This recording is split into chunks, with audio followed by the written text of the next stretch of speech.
দর্শক, সিএসআর মুক্তবাক অনুষ্ঠানে আপনাদের সাথে আছি আমি মনজুর আল মতিন।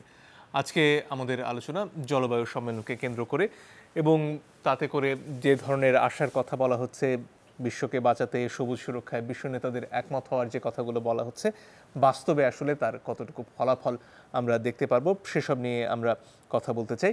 দর্শক, আপনারা সরাসরি সম্প্রচারিত এই অনুষ্ঠানে টেলিফোন করে যোগ দিতে পারেন, আপনাদের মতামত প্রশ্ন জানাতে পারেন।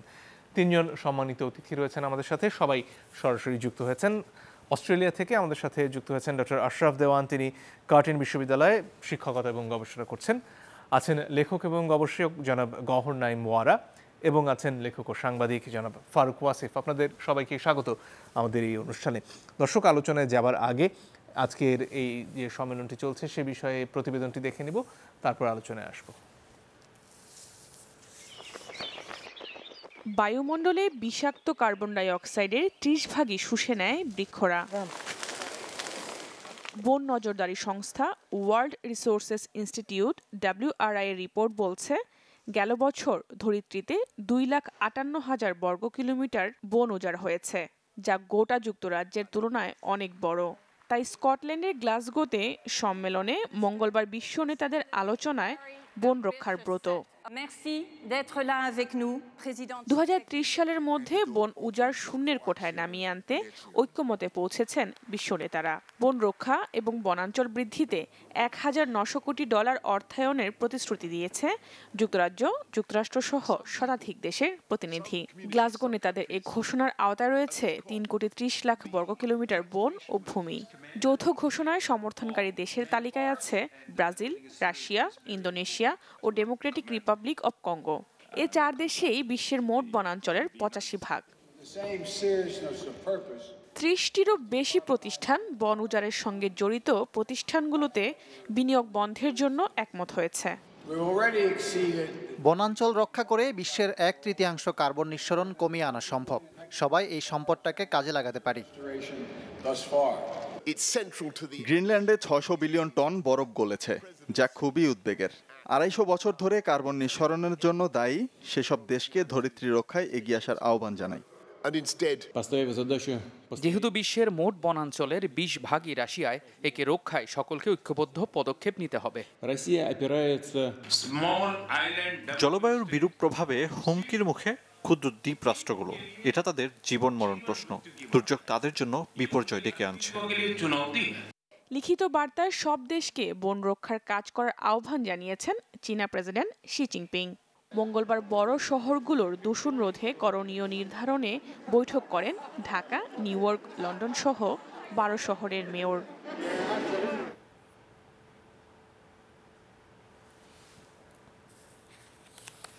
শুরুতেই জনাব গওহর নাঈম ওয়ারা, আপনার কাছে আসতে চাই। আমরা প্রতিশ্রুতি বিস্তর শুনি, কিন্তু যখন বাস্তবায়নের প্রশ্ন আসে সেখানে অনেকগুলো বাধা এসে দাঁড়ায়। এই সম্মেলনে আসলে আমাদের এখন পর্যন্ত যে অর্জন, সেটা আপনার দৃষ্টিতে কতটুকু, সেটা জানতে চাই, এবং বাংলাদেশের প্রেক্ষাপটে আমাদের যে ক্ষতি সেটা নিরূপণ করে সেই অনুযায়ী যে ধরনের দাবি আদায়ের প্রয়োজন সেদিকটায় আমরা কতটুকু কাজ করতে পারছি।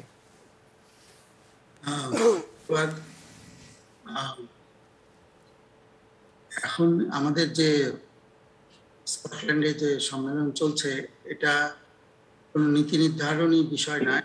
আমাদের প্যারিস চুক্তিতে যে ঐক্যমত্য হয়েছিল সেইটা বাস্তবায়নের পদক্ষেপগুলো কি হবে, অ্যাকশন প্ল্যানটা কি হবে। আমরা যখন একটা আইন করি, আইনের পরে বিধিমালা তৈরি হয়, সেই ধরনের একটা টেকনিক্যাল মিটিং এটা। তো এখানে এই ব্যাপারে টেকনিক্যাল কমিটি অনেকদিন থেকে কাজ করছে। তারা কতগুলো জায়গা তারা ঠিক করেছে, যেমন আজকে শুনেছেন যে বৃক্ষ নিধন বা গাছ কাটা বন্ধের জন্য সবাই ঐক্যমত হয়েছে। এটা তাদের কর্মসূচিতে ছিল। আরো কিছু কিছু বিষয় আছে, যেমন ফসিল ফুয়েল ব্যবহার না করে অল্টারনেটিভ ফুয়েল ব্যবহার করা, বৈদ্যুতিক গাড়ি কিভাবে চলবে সেগুলো দেখা। আমাদের জন্য খুব বেশি জরুরি ছিল সেটা হচ্ছে উপকূলীয় প্রতিরক্ষা ব্যবস্থা গড়ে তোলার জন্য অর্থায়নের একটা ব্যাপার। সেটা হয়তো আরো কয়েকদিন আছে আলোচনায়, এটা হয়তো আসবে কোনোভাবে। এবং আরেকটা বিষয় যেটা আমাদের বেশি মাথায় রাখতে হবে, সেটা যে পদক্ষেপগুলো নেওয়া হচ্ছে বিকল্প জ্বালানি বা বিকল্প, এটা আমরা একমত তো সবাই হয়েছে, কিন্তু এটা প্রযুক্তিটা আমরা পাবো কিনা, এবং এইখানে আমাদের বার্গেনিং পয়েন্ট হলো এটা। আপনি যেটা বললেন টাকা পয়সার ব্যাপার, টাকা পয়সা এমন একটা ভাব আমাদের মানে সবাইকে বলা হচ্ছে এবং পত্রপত্রিকাতেও এটা আসছে যে তারা কমিট করছে না, টাকা দিচ্ছে না, কিন্তু আসল ঘটনা সেটা না। সেটা যেটা হচ্ছে যে গ্রিন ফান্ড অলরেডি এটা তৈরি হয়েছে এবং সিভিলে তার অফিস আছে, তাদের যে প্রক্রিয়াগুলো আছে সেই প্রক্রিয়া অনুসরণ করে আরো ক্ষতিগ্রস্ত কান্ট্রিগুলোর সাথে বিট করে আমাদের টাকাটা আনতে হবে। এটা এমন না যে আমি মসজিদের সামনে দাঁড়িয়ে হাত পেতে বসে আছি, যে যা খুশি দান করে যাবে, সেটা না। এটা আমাকে সেখানে আমার যোগ্যতা দিয়ে, আমার ট্রান্সপারেন্সি দিয়ে, আমার কমপ্লায়েন্সগুলো আমি মেনে কিভাবে এই ফান্ডটা ব্যবহার করবো, এই সবগুলো দেখে তাদের সাথে যেতে হবে। অনেক দেশ পেয়েছে, আমরা খুব বেশি আগাতে পারিনি। আমাদের একটা মন্ত্রণালয় 4 বার চেষ্টা করে 5 বারের বার, ধরেন আগের দিনে যেমন কম্পার্টমেন্টালে পাস করা ছিল, সেই টাইপের একটা পাস তারা পেয়েছে।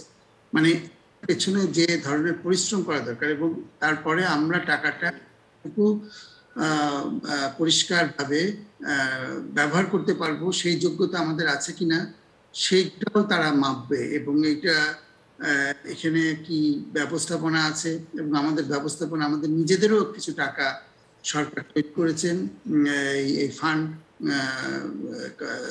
এই জলবায়ু তহবিল হিসাবে, সেটারও ব্যবহার আমরা কিভাবে করছি এটা নিয়ে ট্রান্সপারেন্সি ইন্টারন্যাশনাল তারা কিছু প্রতিবেদন তৈরি করেছে, এবং সেখানে দেখা যাচ্ছে যে এখানে আমরা খুব স্বচ্ছতার সাথে এবং খুব দক্ষতার সাথে এটা করতে পারছি না। এবং আমাদের এই ফান্ডের বাইরেও আমাদের এমনিও বাজেট ব্যবস্থাপনা, এবং এখানে আমরা খুবই দুর্বল আছি, এটা আমাদের স্বীকার করতে হবে।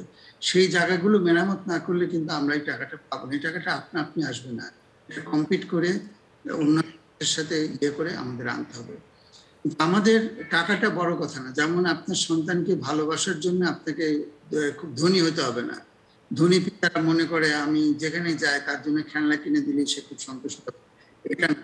এই দেশটাকে আমাদের নিজেদের মতন করে ভাবতে হবে, সেখান থেকে আমাদের ব্যবস্থাপনার দিকে এগুতে হবে।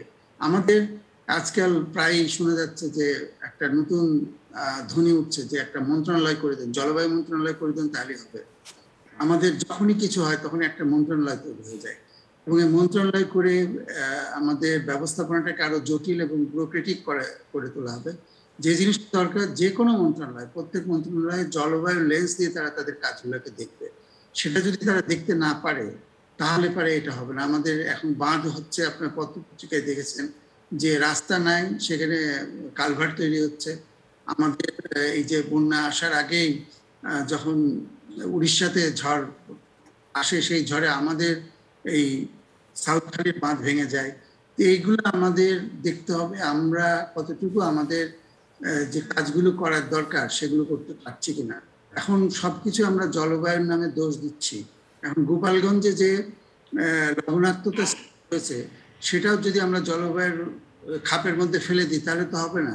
সেখানে মধুমতির পানি সেটাকে করে ব্যবস্থাপনার মাধ্যমে সেখানে সরবরাহ করতে, আর মধুমতিতে পানি নাই। আমাদের নেগোশিয়েট করতে হবে যারা গঙ্গায় বাঁধ দিয়েছে তাদের সাথে। গঙ্গার বাঁধে যদি সে পানি না দেয় আমার কাছে, তাহলে তো এই লবণাক্ততা বাড়বে। এই লবণাক্ততা এবার বরিশালের উপরে যশোরের অভয়নগর পর্যন্ত চলে আসছে।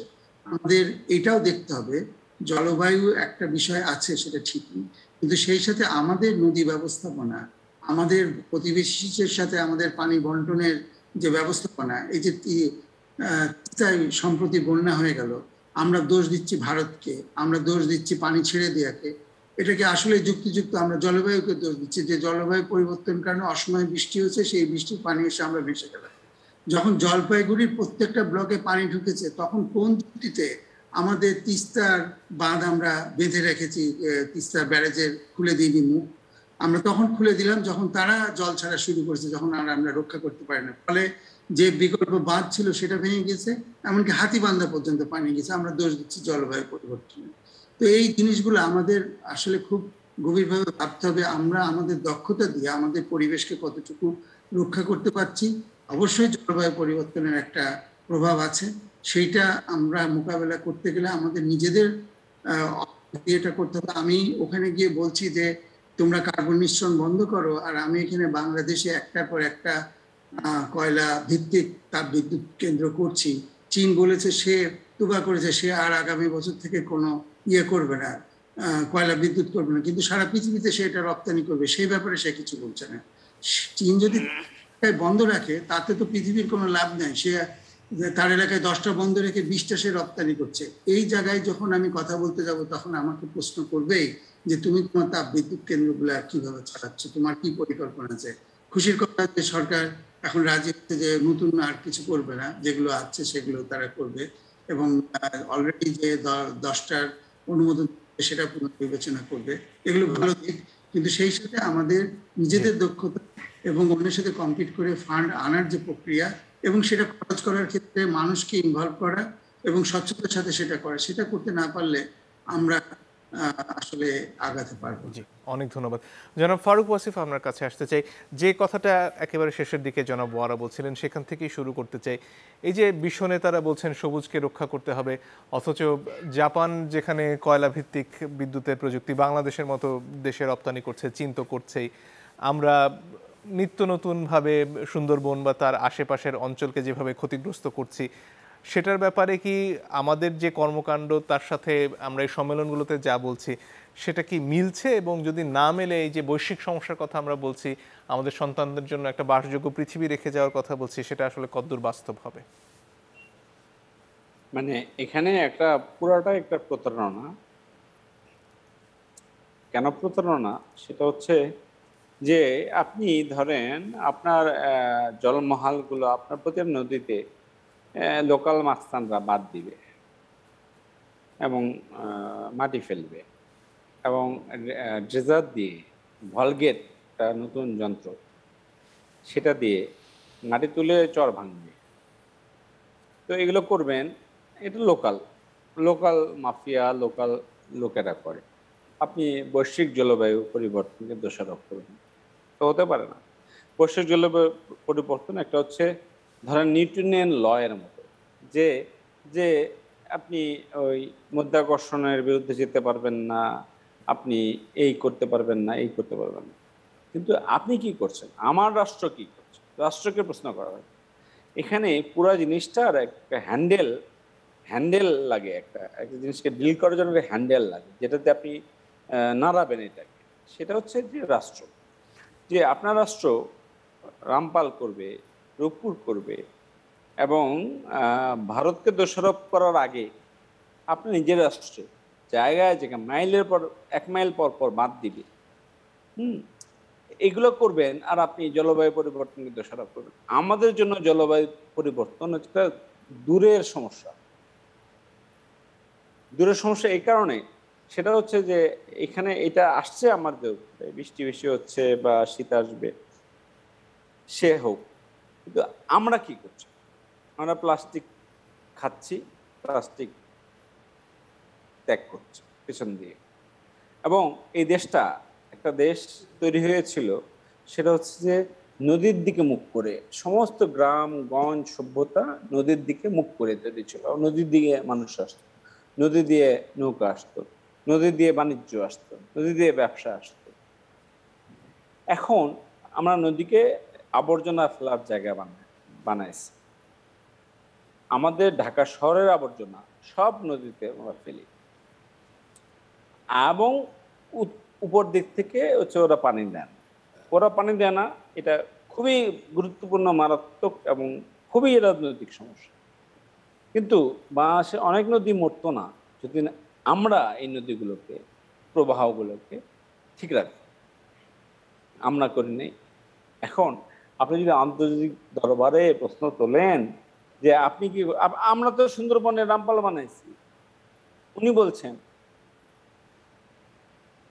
বিভিন্ন মন্ত্রী বলছেন, এবং উনিও বলছেন যে এটা ভালো হয়েছে।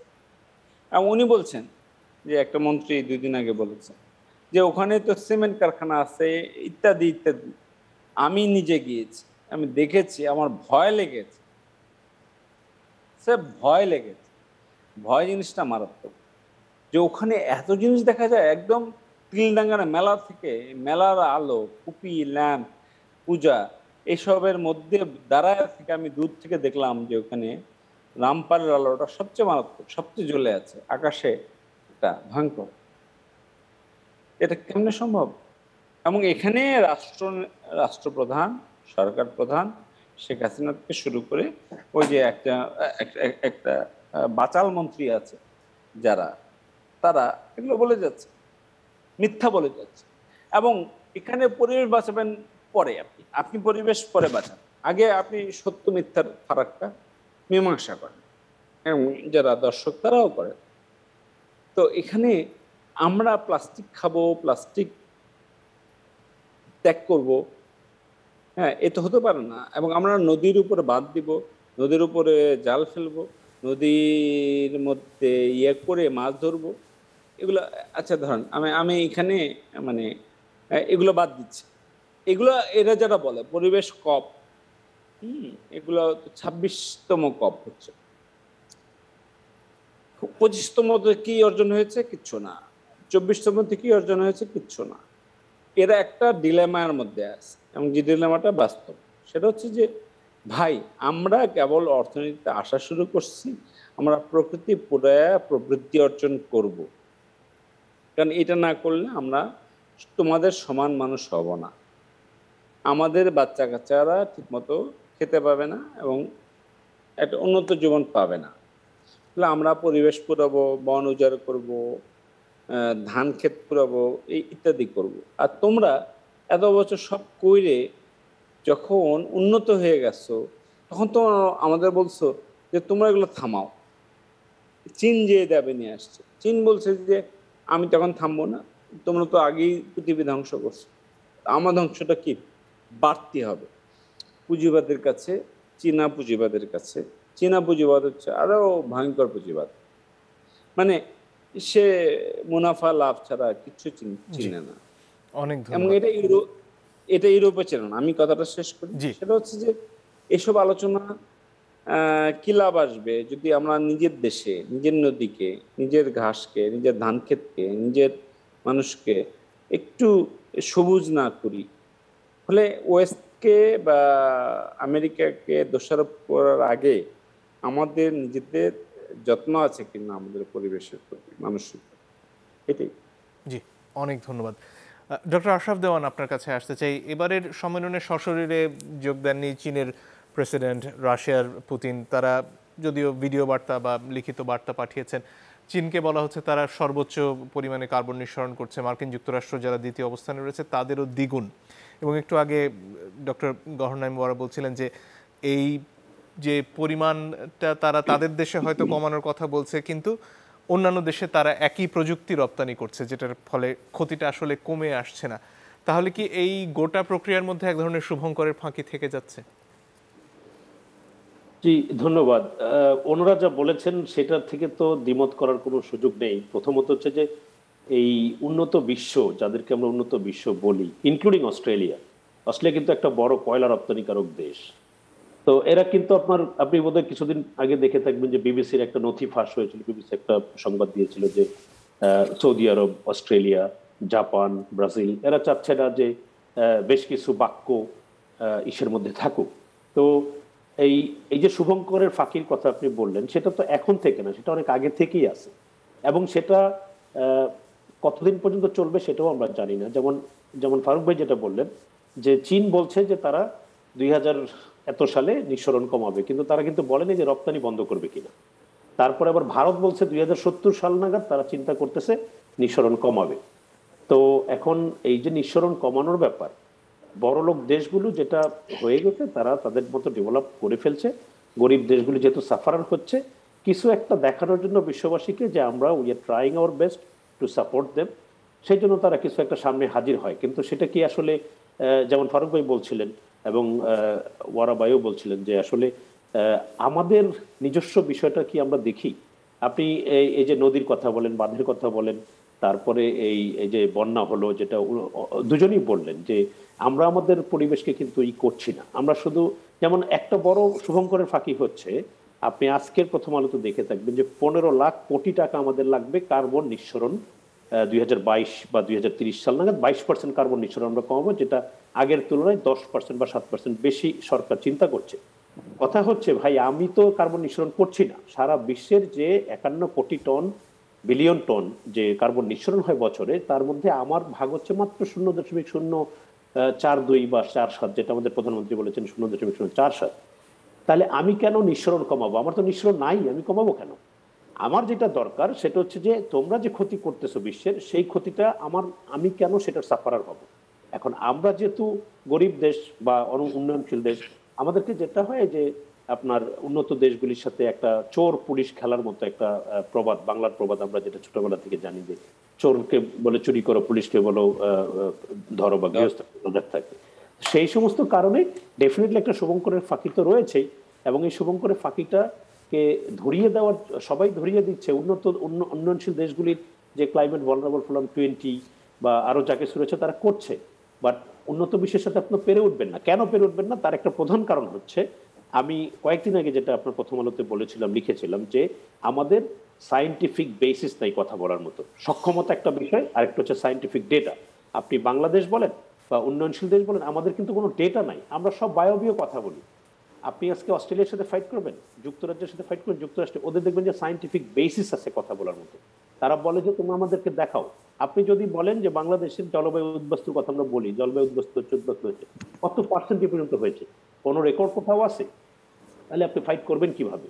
আপনি যে বলছেন যে উপকূলে, যেমন ওই যে ওয়ারাবাই বললেন যে লবণাক্ততা বেড়ে যাচ্ছে, ডেফিনেটলি লবণাক্ততা বেড়ে যাচ্ছে। সেইখানে কি মানুষের যে কর্মকাণ্ডটা রয়েছে, কিছুদিন আগে এক মন্ত্রী বলেছিলেন যে নদীর দুই পাশে তারা আরো কমিয়ে আনবেন, নদীর প্রশস্ততা কমিয়ে এনে কৃষি জমি করবে। আপনি প্রকৃতির উপরে যা ইচ্ছে মতো খবরদারি করলে তো ভাই আপনি প্রকৃতিতে টিকে রাখতে হবে না, আপনি আগে নিজেরটা দেখতে হবে। আমাদের নিঃসরণ কমানোর কোনো দরকার নাই। আমাদের যেটা সবচেয়ে বেশি দরকার, স্থানীয় যে জলবায়ু আছে, স্থানীয় জলবায়ুকে কাজে লাগিয়ে আমাদের অভিযোজন প্রক্রিয়াটাকে আরো স্ট্রেংথেনিং করা, সেটা হচ্ছে আমাদের সবচেয়ে বড় দরকার। ডক্টর দেওয়ান, আপনার কাছেই ফিরে আসি বোধহয় আপনার কথাটা, তাহলে আমরা একটু বিস্তারিত শুনতে পারবো। একটা বিরতির আসলে সময় হয়ে গেছে। দর্শক একটু পরেই ফিরে আসি, সঙ্গে থাকবেন আশা করি।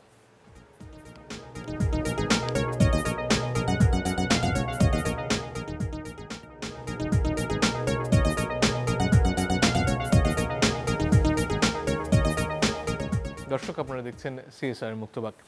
আমরা ফিরে আসি ডক্টর দেওয়ান আপনার কাছে। যে কথা আপনি খানিকক্ষণ আগে বলছিলেন যে আমাদের যথেষ্ট তথ্য নেই বা গবেষণালব্ধ যে ফলাফল দরকার, যেটা দিয়ে আমরা বলতে পারি যে এই কারণে আমাদের এই পরিমাণ ক্ষতি হচ্ছে, সেটা আমরা পারছি না কেন? আমাদের বাধাটা কোথায় সেগুলো করতে? দেখেন, বাধা কিন্তু অনেক। প্রথমত হচ্ছে যে আপনি যদি আপনার অপোনেন্টের সাথে কোনো ধরনের লজিক অনুযায়ী আপনি জিততে চান, what you need to do, আপনাকে বেসিস থাকতে হবে, সায়েন্টিফিক বেসিস। এখন জলবায়ু পরিবর্তনে আপনারা যে কোনো কিছুতেই বাংলাদেশে দেখবেন যে সেটা সাধারণ মানুষ থেকে শুরু করে শিক্ষিত সবাই কিছু হলেই বলে জলবায়ু পরিবর্তন। বিষয়টা কিন্তু আসলে তা না। আপনি ঢাকা শহরের যে কিছুদিন আগে একটা রিপোর্ট বেরিয়েছে, আমেরিকান চারটা বিশ্ববিদ্যালয়ের সায়েন্টিস্টরা করেছেন, ঢাকা শহর হচ্ছে পৃথিবীর দি টপমোস্ট সিটি, যেখানে আপনার এই তাপমাত্রা বৃদ্ধির কারণে মানুষের প্রোডাক্টিভিটি কমে যাচ্ছে এবং মানুষ will be susceptible to heat stroke. এখন সেটা কি জলবায়ু পরিবর্তনের সাথে কতটা সংশ্লিষ্ট? কোনোভাবেই সংশ্লিষ্ট না। আপনি দেখবেন পপুলেশন গ্রোথ, বিল্ডিং এর ইচ্ছামতো করা, ল এনফোর্সমেন্ট নাই, যে মানে যেভাবে পারছে, যেমন রাজুক হওয়ার কথা হচ্ছে রেগুলেটরি বডি হয়ে গেছে, তারা আপনার আবাসন মানে ফ্ল্যাট বানায়, ফ্ল্যাট বিক্রি করে, প্লট বানায়, প্লট বিক্রি করে, সেটা তো হওয়ার কথা না, সেটা ছিল রেগুলেটরি বডি। এখন আমরা যেটা করছি, আমরা আমাদের যে ডেটা ব্যাংক থাকা উচিত। আপনি যে কোনো কাজে বাংলাদেশের, এই যে বললাম যে জলবায়ু উদ্বাস্তু, কতটা জলবায়ু উদ্বাস্তু আমাদের শহরগুলিতে আছে, আপনি এই স্ট্যাটিস্টিক্স কোথা থেকে পাবেন? কোথাও নাই। আপনি যদি বলেন যে জলবায়ুর যে কতটুকু পরিবর্তন হচ্ছে, সেটাও কেউ আপনাকে বলতে পারবে না। কারণ হচ্ছে যে আমাদের এই ডেটা ব্যাংকটা নাই, বা ডেটা যদি থেকেও থাকে সেটার মধ্যে অনেক প্রবলেম, মুকুন বাসার মতো বাঁচতে হয় আমাদের দেশে ডেটা নিয়ে কাজ করতে গেলে, to be very honest with. এখন কথা হচ্ছে যে আমার মনে হয় সরকারের সবচেয়ে বেশি ইনভেস্টমেন্ট করা উচিত ডেটার উপরে। কারণ আপনার যদি ভালো ডেটা থাকে, সেটা দিয়ে আপনি look at Israel, look at other countries, উন্নত দেশগুলি, যে তারা কি করে, তাদের সাইন্টিফিক বেসিস আছে, তাদের ডেটা আছে, সক্ষমতাটা তৈরি হয়। আপনার ডেটা থাকলে আপনার কিছু করতে হবে না। আমরা যারা কাজ করি তারাই কাজ করবো, দেশের জন্য সলিউশন তৈরি করবো, কোনো প্রবলেমের সলভ কিভাবে করা যায় সেটা করবো, সাইন্টিফিক মানে অর্থাৎ সায়েন্স এবং পলিসি দুইটাকে ইন্টিগ্রেট করে। এই জায়গাটা কিন্তু আমাদের দুর্বলতা এতটাই বেশি, যার জন্য যখনই আপনি কোনো আন্তর্জাতিক ফোরামে যান, গিয়ে ইউ ক্যানট টক মাচ, কিছুক্ষণ কথা বলার পরে আপনি চুপ হয়ে যান, কারণ যখন তারা আপনাকে ডেটা দেখায় আপনি তখন কিন্তু কিছু বলতে পারেন না, কারণ আপনার তো কিছু নাই। তো আমাদের মানে এই গবেষণাগুলো করার জন্য, এই তথ্যগুলো জোগাড় করার জন্য কি আমাদের যথেষ্ট বাজেট নেই, না আমাদের গবেষণার সক্ষমতা নেই? দেখেন, গবেষণার সক্ষমতা একটা, বাজেট আরেকটা। এখন বাজেট তো ডেফিনেটলি আমাদের মতো দেশের জন্য বাজেট একটা বড় প্রবলেম। যে আপনারা এই যে ক্লাইমেট চেঞ্জ ট্রাস্ট ফান্ড করলেন, ওইটা নিয়েও তো অনেক কথাবার্তা পেপারে আছে, ওইটা নিয়েও বহু রিপোর্টিং হয়। যে সেখানে যেমন আমি একটা রিপোর্ট দেখেছিলাম যে ভোলায় হওয়ার কথা ছিল ইকো পার্ক, সেটা হয়ে গেছে আপনার চিড়িয়াখানা, যে চিড়িয়াখানার মধ্যে কিছুই নাই। তো আপনি বাজেট থাকলেও সেই বাজেটটা কিন্তু ঠিকমতো ব্যবহৃত হচ্ছে না। এটা হচ্ছে একটা দিক। সেটা থাকুক না 10 টাকা, সেই 10 টাকাটাই আপনি ঠিকমতো ব্যবহার করেন। আমরা কখন কি করি, যখন আমরা সব শেষ হয়ে যায় তখন আমরা উই রিয়েলাইজ যে এটা ঠিক হয় না, এটা করলে এটা হতো, চোর গেলে বুদ্ধি ভরে টাইপের। আরেকটা হচ্ছে যে ডেটা যেটা আছে সেই ডেটার মধ্যে অনেক গলদ। আমরা যারা গবেষণা করি তারা হয়তো ওয়ারা ভাইও বলতে পারবেন, যারা গবেষণা করি তারা আমরা জানি যে how difficult it is to prepare a paper from data of Bangladesh. কারণ হচ্ছে এই ডেটাগুলিকে ঠিকমতো করা হয় না। আমি মনে করি যে যদি এই যে কার্বন নিঃসরণের কথা বলছে যে নো, আমি কার্বন নিঃসরণের পক্ষে না, because I am not doing anything harmful to the environment. What I need to do is to have an effective adaptation plan, যে আমরা স্থানীয় সবকিছুকে কাজে লাগিয়ে, স্থানীয় উদ্ভাবনকে কাজে লাগিয়ে কিভাবে অ্যাডাপ্টেশন করতে পারি। কিন্তু আমাদেরকে মেনে নিতে হয়, কারণ যে উন্নত দেশের ওদের আর কিছু না, তবে সাইন্টিফিক বেসিসটা তো খুবই স্ট্রং, আমাদের তো সেটা নাই। আপনি যেখানেই যান, আপনি গিয়ে জিজ্ঞেস করেন বিএমবিতে যে জলবায়ু পরিবর্তন বাংলাদেশে কেমন কি হয়েছে, ওনারা যেটা বলবে সেটা গ্রস কথা, কোনো স্পেসিফিক কোনো কথা বলতে পারবে না তারা। আমি আপনাকে চ্যালেঞ্জ করে বলতে পারি। সিমিলারলি এই সমস্ত কিছু দিয়ে আমাদের একটা গলদ দেখা যায়, এই গলদটাকে আমরা কখনো রেকটিফাই করার চেষ্টা করি না, কিন্তু আমরা বলেই যাই, বায়বীয় কথা বলে যাই, আন্তর্জাতিক অঙ্গনে গিয়েও বলি, যার কারণে ওরা যা চাপায় দেয় আমাকে সেটাকে মেনে নিতে হয়। এখন কথা বলতেছেন আপনি loss and damage. Loss and damage আসবে কখন? লস এন্ড ড্যামেজ হচ্ছে the mid point of your adaptation plan. কিন্তু লস এন্ড ড্যামেজ আপনি আগেই লস এন্ড ড্যামেজ করে ফেলছেন, আগেই বলছেন এই হইলে এই হবে, তাহলে তো আপনি নিজেকে প্রথমেই ইউর কাটিং ইউর সেলফ, সোর্সেই তো আপনি আপনার নিজেকে কেটে দিচ্ছেন। তাহলে আপনি কিভাবে আপনি টাকা পাবেন? যেটা ওয়ারাবাই বললেন, আপনাকে টাকা তো যে মসজিদের সামনে দাঁড়ায় আছেন টাকা দেবে সেটা না, আপনাকে সাইন্টিফিক বেসিস দিয়ে বলতে হবে যে this is my loss and you need to provide this money to do my adaptation plan et cetera et cetera. আমরা কিন্তু সেটা পারি না, বিকজ আমাদের এই সমস্ত কিছু বায়বীয় কথার উপরে চলে। সেটার মধ্যে সেটা এখন না, অনেক আগে থেকেই তাই। এখন হয়তো এই জলবায়ু পরিবর্তনের কারণে জিনিসটা আরো অনেক সামনে এসেছে। জনাব ওয়ারা, আপনার কাছে ফিরে আসি।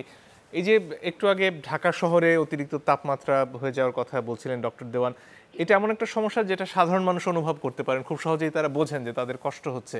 কিন্তু এই সমস্যাগুলো কি বৈশ্বিক যে জলবায়ু সমস্যা তার সাথে জড়িত, নাকি ঢাকার সাথে জড়িত? এই যে কোনটা স্থানীয় কোনটা আন্তর্জাতিক সমস্যা, এগুলো আসলে এই মুহূর্তে দাঁড়িয়ে যদি আমরা চাই যে আমরা এগুলো আলাদা করব এবং এটার জন্য আসলে আমরা কি করতে পারি সেটা নির্ধারণ করব, তাহলে আসলে কোন পথে হাঁটতে হবে? ধন্যবাদ। আমি শুরুতে বলছিলাম আমাদের জলবায়ু লেন্স দিয়ে সবকিছু দেখতে হবে। আমি বড় একটা এনজিও ঢাকা শহরে একটা বিল্ডিং বানাবো, আমি কাঁচ দিয়ে মুড়াবো নাকি এমন ব্যবস্থা করব যাতে এটার তাপ রাস্তায় গিয়ে না পড়ে? শহরে যদি হাঁটেন কোনো জায়গা দেখতে পাবেন রাস্তার দুই পাশে যত বিল্ডিং হচ্ছে সবগুলোই কাঁচ দিয়ে মোড়ানো হচ্ছে, এবং এই যে তাপটা সরাসরি রাস্তায় এসে পড়ছে। এলাকা দিয়ে হাঁটেন, বড় বড় বিল্ডিং হচ্ছে, বিল্ডিং এর সমস্ত পানি রাস্তায় এসে পড়ছে। আমাদের রাপা প্লাজা তো রাপা নদী হয়ে যায় বর্ষা বৃষ্টি হলে, ২৬ নম্বর নদীর নাম এখন। তো সেখানে রাস্তার দুই পাশে যত বিল্ডিং হচ্ছে এগুলো সব কিন্তু ভদ্রলোকদের করা, টাকা পয়সাতে কেউ কেউ প্রকৌশলী, অনেক জ্ঞানী মানুষ, তাদের বিল্ডিং এ পুরা পানিটা এসে পড়ছে। সে বাড়ির গাড়ি আছে, গাড়িগুলো ধুয়ে ওই পানিটা রাস্তায় এসে পড়ছে। এটা কে বলবে, কে এগুলোকে রক্ষা করবে? আপনি এবার ছোট মফস্বল শহরে যান, এখন প্রমোটাররা মফস্বল শহরে গিয়েছে, ধরেন শহরটা কুষ্টিয়া, সেইখানে গিয়ে এখন তারা বিল্ডিং বানাচ্ছে, প্রত্যেকটা বিল্ডিং এ তারা এখন বসাচ্ছে, এবং যেখানে টিউবওয়েল, যেখানে আপনার আয়রন আছে যেমন বগুড়াতে, ওখানে নিচেই যাচ্ছে, যাখান থেকে সে পরিষ্কার পানিটা উঠতে পারে, কারণ বিল্ডিং রং লাল হয়ে যাবে, এবং ১৫,০০০ টাকা ২০,০০০ টাকা দিয়ে এগুলো বিক্রি করছে। এখন পানি থাকে না, এবার বৃষ্টিটা আসতে সময় হয়েছে, প্রায় ৫৫,০০০ টিউবওয়েল বসে গিয়েছিল, কোনো পানি উঠছিল না। তার কারণ কিন্তু এই ডিপ টিউবওয়েল। এখন আমি যদি বলি এটা জলবায়ু পরিবর্তনের কারণে, শুনতে ভালো লাগবে, মানুষ পছন্দ করবে কথাটা, জলবায়ু ফান্ড নিয়ে যারা আছে তারা কানতে কানতে আসবে, কিন্তু কাজ তো আমি করি। কুষ্টিয়া শহরের নদীতে পানি নেই, রাস্তাগুলো ডুবে যাচ্ছে, পানি বেরোনোর রাস্তা নাই। এই যে নাগরিকদের একটা ইয়ে আছে, অবদান আছে এখানে, খারাপ অর্থ অবদান, এবং সেই সাথে সরকারেরও প্ল্যানিং ব্যবস্থা। প্রধানমন্ত্রী অনেকবার বলছেন যে এটা ভিত্তি করা হবে যে কোথায় বাড়িঘর হবে, কোথায় হবে, ইউজ প্ল্যানিং এর কথা। শুধু ঢাকা শহরে না, সারা দেশে ল্যান্ড ইউজ প্ল্যানিং হবে। কিন্তু উনি একা বললে তো হবে না, যারা এই কাজগুলো করবেন তারা আমলে নিচ্ছে কিনা। আপনি একটু গবেষণার কথা বলছিলেন, টাকা না দক্ষতা, এগুলো নিয়ত নাই। আমাদের কাজ দিলে নিয়তি নাই যে আমি কাজটা করব। এখন জলবায়ু পরিবর্তনে এত বিভীষিকাময় একটা ঘটনা ঘটছে বা আমরা বলে বেড়াচ্ছি, তাহলে আমাদের ঢাকা বিশ্ববিদ্যালয়ের যে গবেষণা টাকা আছে তার কত অংশ জলবায়ু ফোকাস ইয়ে করছি, নাকি আমি প্রাইভেট ইউনিভার্সিটিতে খ্যাপ খাওয়ার কাজে বেশি ব্যস্ত আছি, নাকি আমার একটা যে কোনো গবেষণা করে টাকাটা বগল দাবা করার পথে আছে। এবং এখানে শুধু ইউনিভার্সিটি পর্যায়ে গবেষণা করলে হবে না। ধরেন পানি নিয়ে যিনি কাজ করছেন তাকে অবশ্যই ডিপিএইচির সাথে মিলিতভাবে কাজটা করতে হবে, কারণ আমার গবেষণার লব্ধ ফলাফলটা তো তারা ব্যবহার করবে। যেমন কৃষি বিশ্ববিদ্যালয়ে কিছু কাজ করে, আমাদের কৃষি মন্ত্রণালয় যারা এক্সটেনশন ডিপার্টমেন্ট আছে তাদের সাথে বসে, যাতে এটা তাদের কাছে যেতে পারে। এই কেন আমরা যারা গবেষক তারা এগুলোকে নিচ্ছি না, বা এটা কে করে? 50 বছর বলে আমাদের স্বাধীনতার বয়স হয়েছে, কিন্তু স্বাধীনতার বয়স তো একদিনও হলো না। আমরা মানসিকভাবে পরাধীন হয়ে আছি। আমরা তো এগুলোকে নিয়ে এইভাবে চিন্তা করছি না, চিন্তা করার জন্য যে কাজটা করার দরকার সেটা করছে না। আমাদের শিক্ষক সমিতি আছে, শিক্ষক সমিতি সাদা হলুদ না কালো এইটা নিয়ে যত ব্যস্ত, তার চেয়ে অনেক কম ব্যস্ত যে এই যে একটা দুর্যোগ আসছে সেটাকে আমরা কিভাবে আমাদের গবেষণার মাধ্যমে করবো, কেন আমাদের গ্র্যান্ড কমিশনের টাকা আসছে না, সেই টাকাটা আমরা কিভাবে এখানে ব্যয় করতে পারছি না, সেটা নিয়ে তাদের বার্গেনিং করা উচিত। কারণ আমরা রাজনীতির প্রতি এত বেশি ঝুঁকে গেছি, আমরা এগুলো ভুলে গেছি। কারণ আমাদের দেশের প্রতি কোনো নিয়ত নাই। কারণ আমি ভাবছি কত তাড়াতাড়ি আমার ছেলে মেয়েকে আমি বিদেশে পাঠিয়ে চলে যাব, ভিসাটা কিভাবে অর্জন করব, কত তাড়াতাড়ি আমি দেশ থেকে, এই দেশটা একটা স্প্রিং বোর্ড হয়ে গেছে, আমি দেশে লাফিয়ে আরেকটা দেশে চলে যাবো। আমাদের কারোর কোনো স্টেক নাই এই দেশে, একদম। এটা কয়েকদিন পরে মিশর হয়ে যাবে। মিশরে এখন যেমন 2টা পার্টি আছে, আর বাকি লোকরা মিডল ইস্টে গিয়ে কাজ করবে, আমরা সেই টাকা নেবো, সেই টাকা দিয়ে আমরা কানাডায় চলে যাব বা অন্য কোনো দেশে চলে যাব। এইটা একটা সহজ সমীকরণ। আমি যতদিন বিশ্ববিদ্যালয়ের শিক্ষক হিসেবে ঢুকছি, আমি ওই আশায় আছি কবে আমি একটা স্কলারশিপ নিয়ে চলে যাবো, আর ফিরবো না। আপনি ঢাকা বিশ্ববিদ্যালয়ে প্রায় 300-র মতন শিক্ষক নাই, তারা চলে গেছে, এখনো তারা ফেরত আসেনি। কবে আসবে জানি না, তাদেরকে হিসাবের মধ্যে আনা হচ্ছে না। আমাদের কারোরই কোনো রকমের ইয়ে নাই, কমিটমেন্ট নাই, যে কারণে আমরা দিন দিন পিছিয়ে যাচ্ছি। আমাদের গবেষণা হচ্ছে না, আমাদের নিজেদের বাড়ি যখন করছি তখন সেটা ড্রেনেজ ব্যবস্থা আমি রাখছি না। আমি জানি যে গ্লাস দিয়ে বাড়ি শহর আরো উত্তপ্ত হবে, সেটা আমি করছি। এই যে আজকে নাইজেরিয়া আপনারা দেখেছেন 22 তলা ভবন ধসে গিয়েছে, আমাদের বেশি দিন দেরি নাই, এই দৃশ্য আমাদেরও দেখতে হবে। কারণ আমাদের নিচের পানি উঠাইতে উঠাইতে এমন অবস্থা করেছি যে নিচে আর কোনো আমাদের পানি নাই। এবং আমরা এত ব্লেসড কান্ট্রি যেখানে আকাশের পানি এত অল্প জায়গায় এত বেশি পরিমাণ আর কোথাও না, সেটা আমরা রক্ষা করতে পারছি না। আমাদের রিচার্জের কোনো ব্যবস্থা আমরা করতে পারছি না। আমরা দোষ দিচ্ছি জলবায়ু পরিবর্তন। রিচার্জিং এর যে অবস্থা আমরা তৈরি করেছি, তাতে কিন্তু এই জলবায়ু পরিবর্তন না হলেও আমাদের দেশটা হাহাকার লেগে তার পদধ্বনি। এবার গ্রীষ্মকালে আপনারা দেখেছেন বসে গেছে, মানুষের খাওয়ার পানি ছিল না। এবং অলরেডি আমাদের দক্ষিণাঞ্চলে মানুষকে পয়সা দিয়ে পানি কিনে খেতে হচ্ছে, যে পানির দাম ঢাকা শহর চাইতে 33 গুণ বেশি। আপনি 1 লিটার পানি কিনলে যে টাকা লাগে, ঢাকা শহরের ওয়াসার পানি তার চাইতে 33 ভাগ কমে পাওয়া যায়। এটা কি ধরনের বিবেচনা? আমরা ডিসপ্যারিটির জন্য যুদ্ধ করেছি, দেশ স্বাধীন করেছি, কিন্তু কোন ডিসপ্যারিটি তৈরি করছে আমরা? গ্রামের সাথে শহরের, উপকূলের সাথে বনভূমির। আমাদের আসলে বিবেচনায় আনতে হবে, আমাদের পরিকল্পনার মধ্যে আনতে হবে। আমাদের এখন আরেকটা আমাদের পরিকল্পনা করার মধ্যে ঝুলাই দিছে যে ডেল্টা 100 বছরের পরিকল্পনার মধ্যে কি আছে আমি জানি না।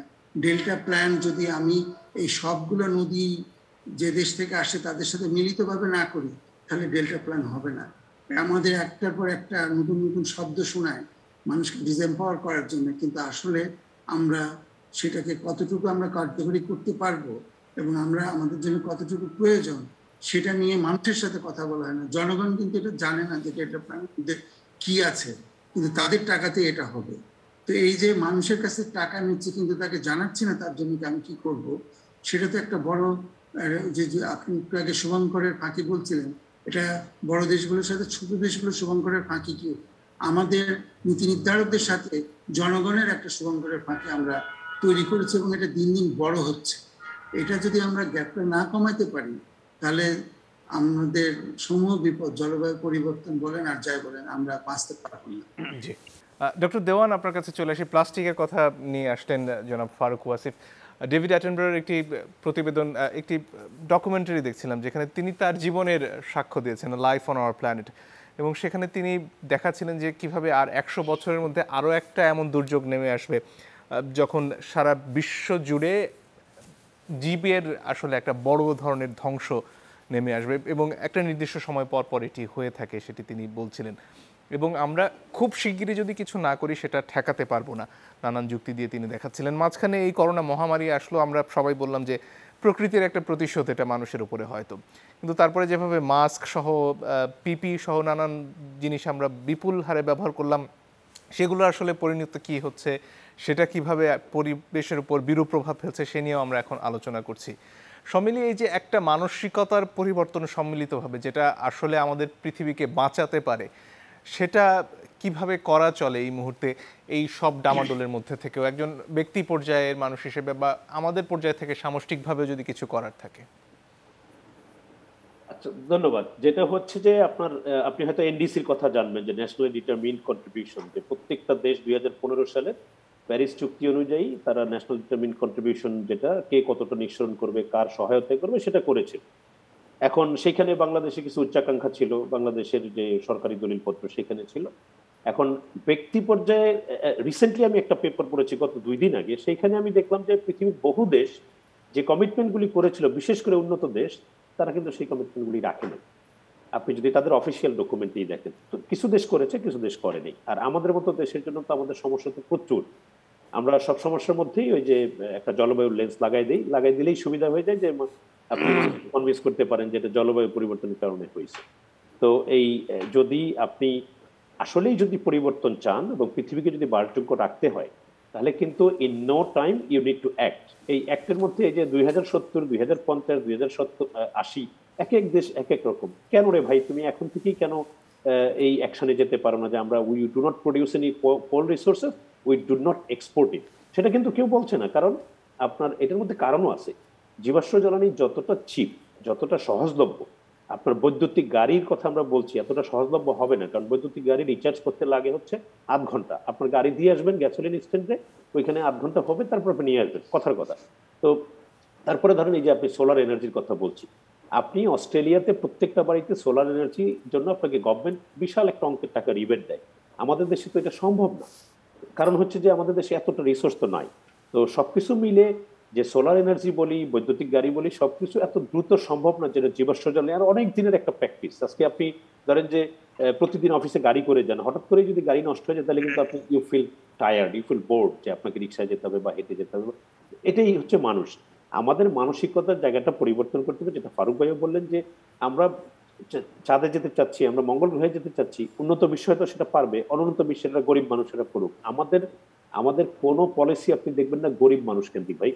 এই যে আপনি ই ভ্যালির কথা বলেন বা এই যে ই অরেঞ্জ দেখলেন, এটা কি হলো? এই সবকিছুর মধ্যে এরকম একটা শুভঙ্করের ফাঁকি দেশেও রয়েছে, আন্তর্জাতিক অঙ্গনে রয়েছে। সুতরাং এই যে বড় বড় গ্যাপ, এই গ্যাপগুলি আপনি মিনিমাইজ না করে, যতই আমি বলি এই করব, আমি পার্সোনালি মনে করি যে COP26 কিছু মানুষের মিলন মেলা যায়, গিয়ে একটু ঘোরাঘুরি করে, এই এক সরকার এটা বলে, এক সরকার এটা বলে, আলটিমেটলি আগামী 1 বছরের মধ্যে দেখবেন এগুলো অনেক কিছু চুপ হয়ে গেছে। 1 বছর পরে আবার শুরু হবে COP27, তারপরে হয়তো নতুন কিছু আইডিয়া, এই হবে ওই হবে।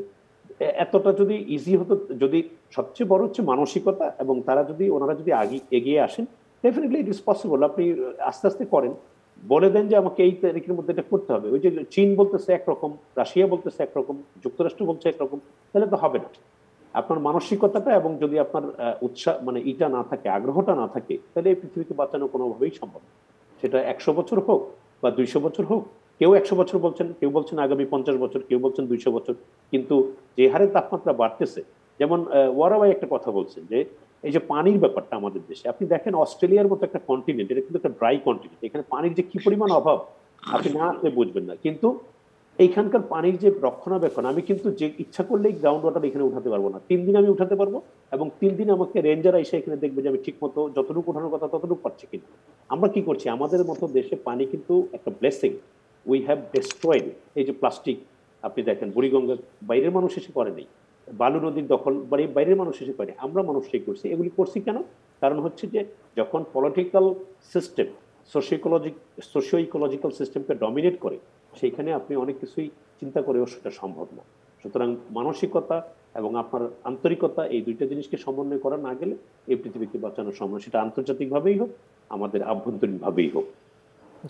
এবারের যে সম্মেলন, সেখানে তো বিভিন্ন বড় বড় শহরের মেয়ররাও রয়েছেন এবং তারা আলাদা করে বৈঠকও করেছেন, ঢাকার মেয়রও রয়েছেন সেখানে তাহলে তারা কি আলোচনা করছেন, নাকি সেটা যেটা আপনি একটু আগে বলছিলেন যে কেবলমাত্র একটা মিলন মেলা? মিলন মেলা এর কারণে আমাদের মতো আমাদের দেশের যেটা হচ্ছে, আপনার বলার মতো কোনো ডেটা আপনার হাতে নাই। আপনি যে সাইন্টিফিক্যালি বলবেন যে this is my problem and you are accountable for this problem and solve it now, you can do that because you do not have data. You do not have sufficient data. Even if you have data, they are actually flaws. They do not, you cannot produce any scientific evidence. এখন যেটা হয় যে মিলন মেলার কারণে সবাই তো একটু যায়, হয়তো কথাবার্তা বলছেন, বাট ওই আগামী 1 বছরের মধ্যে দেখবেন অনেক কিছুই হারায় গেছে। COP27 যখন আসবে তখন আবার ওনারা বলবেন। আমাদের দেশের, আমি মনে করি আমাদের দেশের আভ্যন্তরীণভাবে আমাদেরকে আরো সক্ষমতা অর্জন করা উচিত। কিছু মানুষ আছে যাদেরকে আপনি সবসময় দেখবেন সবকিছুতে। আপনি আমাকে একটা প্রথমে কথা বলছিলেন যে গবেষণায় কি আমরা দুর্বল কিনা। আপনি দেখেন উদ্ভাবনী শক্তি সূচক, সেখানে বাংলাদেশ সবচেয়ে নিচের দিকে। আপনি ট্যালেন্ট কম্পিটিটিভনেস সূচক, যেটা রিসেন্টলি বের হয়েছে, সেখানেও সবচেয়ে নিচের দিকে। This two indicators clearly specify and indicate where we are. সক্ষমতার যেমন অভাব রয়েছে, গবেষণার টাকার অভাব, সাথে সাথে আমাদের আন্তরিকতা বা মনোজগতের পরিবর্তনটা অবশ্যম্ভাবী, সেটা আমাদের মধ্যে নেই। জি, জনাব বড় আপনার কাছে ফিরে আসি। ধরুন একজন ব্যক্তি হিসেবে তো আমি চাই আমার সন্তান একটা পৃথিবীতে থাকুক যেটা সুন্দর হবে, আমাদের কি কিছুই করার নেই চেয়ে দেখা ছাড়া?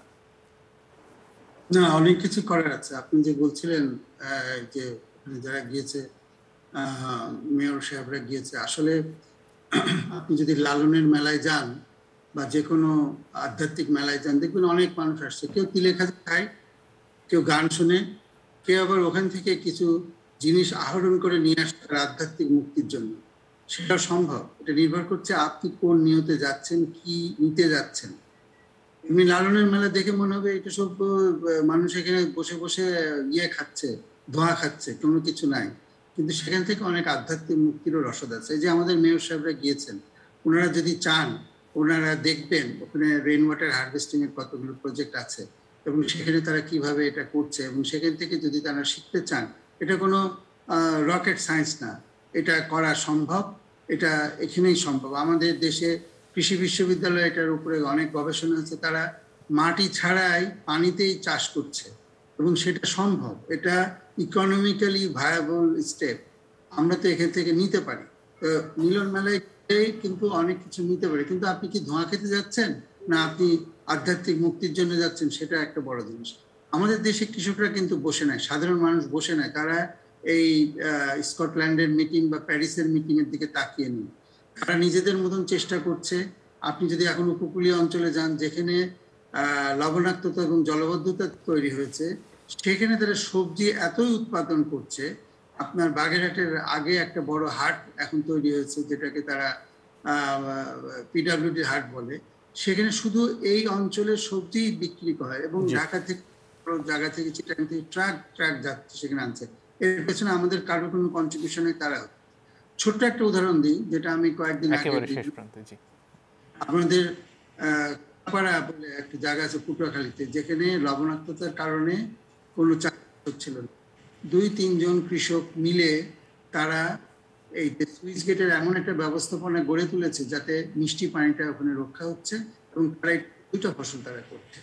এই যে ছোট ছোট ছোট ছোট কাজগুলো হচ্ছে বিভিন্ন জায়গায়, জি, আমরা অ্যাডাপ্টিবিলিটি বলেন, অভিযোজন বলেন, যেটাই বলেন, এইগুলো একটা মালা গাঁথা যেত, যেটা আমাদের সম্ভব এখানে করা। তাহলে এটার হয়তো জন্য খানিকটা আশার আলো দরকার নেই। থাকতো নিশ্চয়ই। সেই জিনিসগুলো কিন্তু মানুষ করছে, মানুষের এই জিনিসগুলোকে আমাদেরকে সামনে একটা নিয়ে আসা নিশ্চয়ই প্রয়োজন। ছড়িয়ে আসলে দিতে হবে। সময় একেবারেই ফুরিয়ে গেছে। আপনাদের তিনজনকে অসংখ্য ধন্যবাদ। দর্শক আপনাদেরকেও ধন্যবাদ। আজকের মতো বিদায় দিচ্ছি।